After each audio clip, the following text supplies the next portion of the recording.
Hello बच्चों, in this section of video we will talk about the Gauss law in magnetism. We have more information about Gauss law.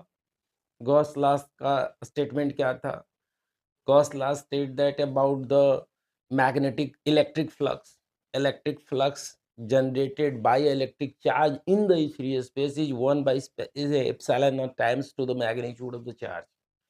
So it was the statement of Gauss law. तो यहाँ पे हम लोग जानेंगे कि how to apply Gauss law in case of magnetic flux. Magnetic flux के condition में हम लोग गॉस लॉ कैसे लगाएंगे, ये देखना है मुझे। तो हम यहाँ क्या लिख रहे हैं, टॉपिक दे रहे हैं magnet Gauss law law in magnetism. ठीक है, गॉस लॉ के स्टेटमेंट के अनुसार अगर लिया जाए तो कहा ये गया कि टोटल मैग्नेटिक फ्लक्स जो जनरेट करेगा कोई भी आइसोलेटेड मैग्नेट वो किसके बराबर होगा? उसके बराबर होगा कि टोटल जो मैग्नेटिक फ्लक्स के अंदर यानी कि टोटल सरफेस एरिया यानी गॉसियन सरफेस के अंदर जितना भी मैग्नेटिक पोल स्ट्रेंथ होगा उसका म्यू नॉट टाइम्स होगा। कहने का मतलब क्या है वो समझ लेते हैं। As the statement of Gauss law in case of electric field. ठीक है, तो क्या था, इसने क्या कहा कि when magnetic flux generated by a magnetic charge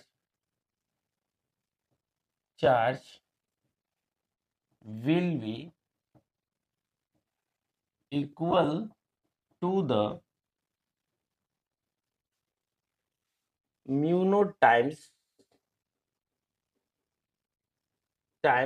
to the mu naught times to the magnitude of total magnetic pole strength present in enclosed surface area. Clear? When a when a pole strength is isolated,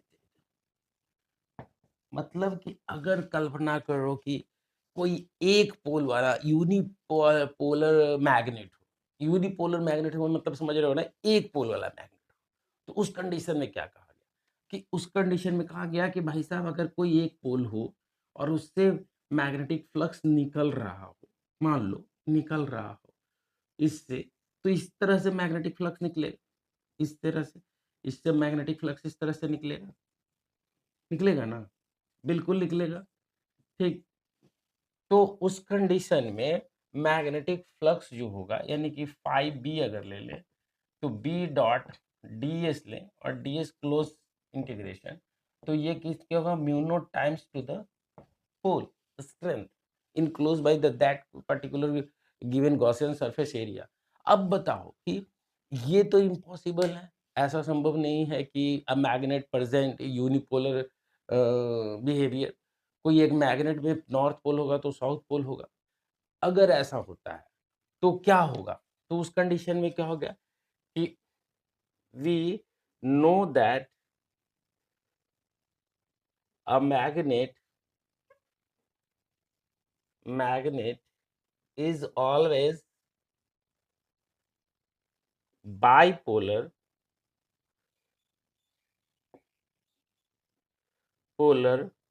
by nature. So अगर bipolar by nature होगा, अब उस condition में हम कैसे लगाएंगे यहाँ पे, कैसे लगाएंगे? अब खुद सोचो कि यहाँ पे अगर ये एक मैग्नेट है, ये है प्लस एम और माइनस एम, ठीक है? ये प्लस एम और ये माइनस एम है। अब टोटल फ्लक्स कितना जनरेट करेगा? तो टोटल मैग्नीट्यूड अगर प्लस एम माइनस एम दोनों जोड़ देंगे तो उस हिसाब से हम यहाँ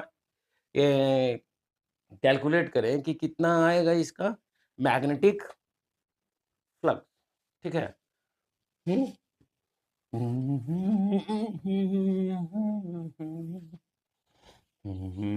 देखो एकदम बहुत ईज़ी है, एकदम मैग्नेटिज़्म लगेगा ना कि चैप्टर फर्स्ट चैप्टर है ना, का रिवीज़न हो रहा है और कुछ नहीं है, समझे? अब यहाँ पे हम पहुँच गए कि अगर ब क्या आ रहा है, we know that the magnet is always dipolar by nature, कि हमेशा डाइपोलर होता है नेचर के, आइसोलेटेड आइसोलेटेड पोल की कल्पना कर रहे हैं, मन इमेजिनेशन कर रहे हैं कि एक यूनिपोलर होगा, बट ऐसा कुछ है नहीं, क्लियर है? तो उस कंडीशन में क्या होगा? ये डाइपोलर इन नेचर, तो यहाँ पे अगर निकालें तो फ्लक्स फाई बी निकालते हैं, तो फाई बी बराबर हम क्या लिखे यहाँ पे? बी इंटू डीएस, डीएस यानी डीएस यहाँ पे क्या रिप्रेजेंट कर रहा है? सरफेस एरिया को, इट है close surface, close integration of total surface area covered, ठीक, to the magnet in the free space. अब ये हमारे पास बी डॉट सी एस, ये इंटीग्रेशन कर दिए, सरफेस इंटीग्रेशन है, ठीक है? अब ये इसकी जगह पे क्या लिखे हम यहाँ पे? म्यू नॉट टाइम्स, अंदर में क्या जाएगा? अंदर में क्या जाएगा मेरे पास? प्लस एम और माइनस एम जाएगा। तो यहाँ पे हम क्या लिखने हैं अंदर में? Plus m and minus m, plus minus m. तो टोटल क्या है जाएगा? म्यू नॉट, यहाँ पे टोटल क्या आ जाएगा?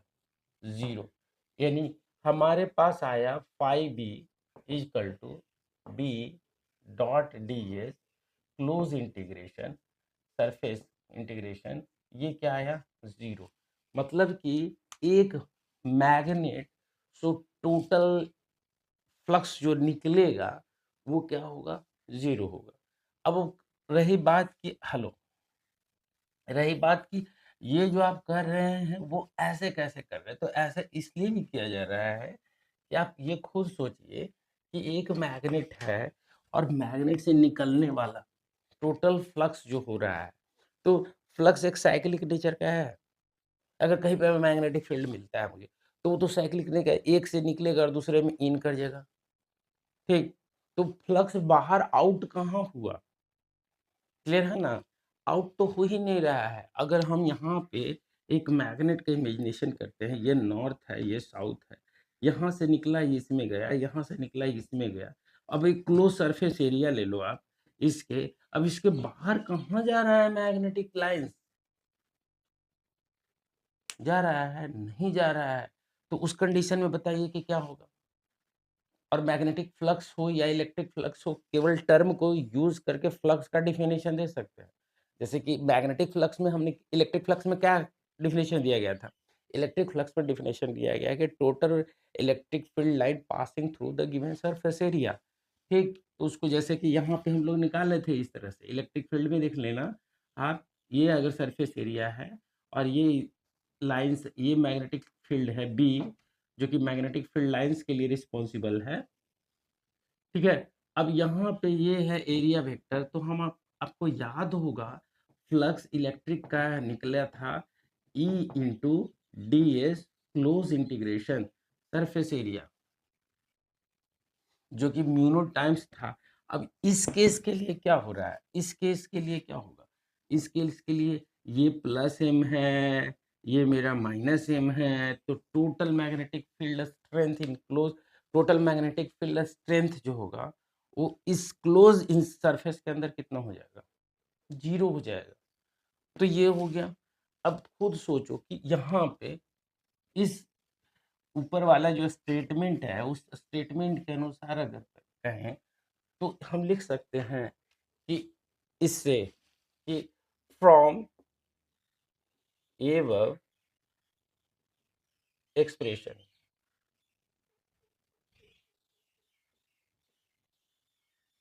एक्सप्रेशन व्हाट वी हैव, तो हम लोग क्या रख रहे हैं कि above एक्सप्रेशन से क्या पता चल रहा है कि magnetic field line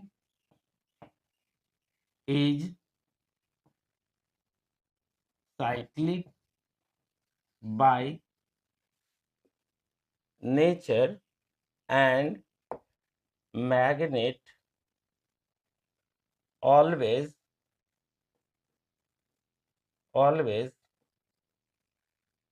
bipolar by nature. यहाँ पे हमको बता दिया है कि मैग्नेटिक फील्ड लाइंस जो है, ठीक है, अब ये तो मिल गया। क्या कहा, अब इसको इस तरह से भी हम दिखा सकते हैं। अगर ये मैग्नेटिक फील्ड लाइन है इस तरह से,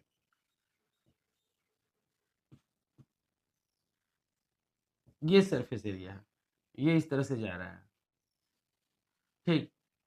तो अंदर में कोई मैग्नेट तो है नहीं, मैग्नेट कहीं से जा रहा होगा, और ये फाइनली अंत में क्या होगा, ये वापस आएगा, ठीक।